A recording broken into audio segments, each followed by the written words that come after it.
হান্নান মাসুদ, নোয়াখালী 6, প্রশ্ন করতে পারেন।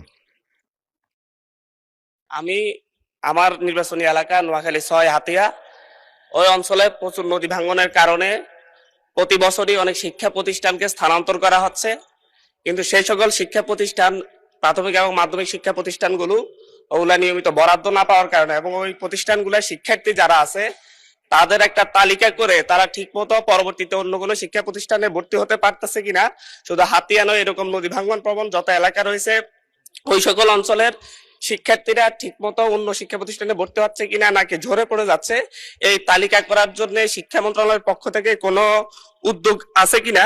এবং পাশাপাশি হরিণের দেশ নিজুমদ্বীপ ইউনিয়ন প্রায় 25,000 জনগণের বসবাস, সেখানে একটিও মাধ্যমিক শিক্ষা প্রতিষ্ঠান নেই। পাশাপাশি সেখানে যে প্রাথমিক শিক্ষা প্রতিষ্ঠানগুলো রয়েছে সেই প্রতিষ্ঠানগুলোতে শিক্ষকের প্রবল সংকট।